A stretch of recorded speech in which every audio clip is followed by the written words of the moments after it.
1975, Morocco launched its settler colonial Green March, in which thousands of Moroccan soldiers and settlers invaded the then Spanish Sahara, claiming it to be their territory. And then Mauritania attacked from the south, staking their claim to parts of the Western Sahara. And the only thing in between these attempts at colonial occupation was the Polisario Front. The Spanish, and this is where they demonstrated that they could, like your typical old school colonizer, responded by basically saying, okay, we are out of the situation.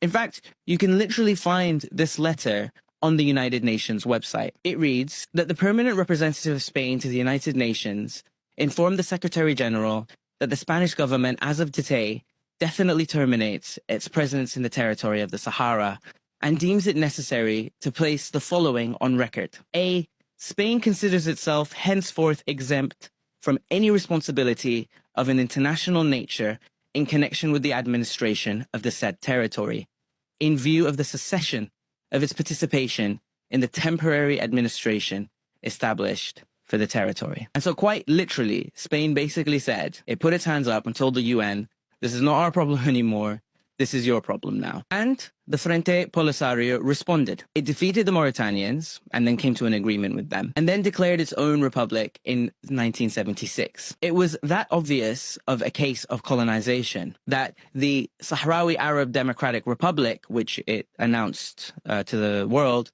was recognized by 80 countries and became a full member state of the African Union. And that republic has been fighting for its sovereignty ever since. One thing you should understand about colonial projects is that colonial projects stand in solidarity with each other. In 2020, Morocco, although violent throughout this entire period, was particularly violent against anyone who stood up for Western Sahara. Human rights violations were abound.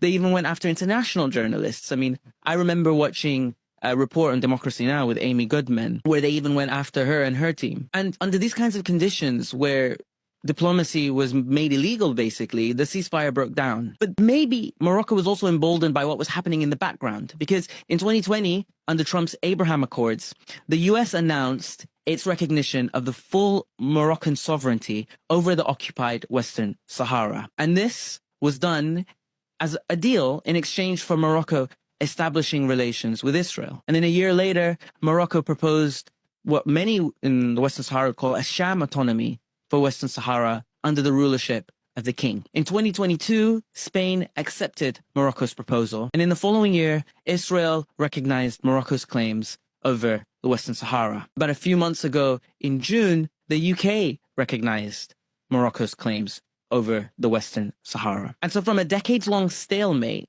Moroccan colonialism has been gifted a new lease of legitimacy. Last year, France's President Emmanuel Macron told Morocco's parliament that Western Sahara should be under Moroccan sovereignty. And he also added, if his colonial ambitions weren't clear enough, that France will happily invest in the Western Sahara as well.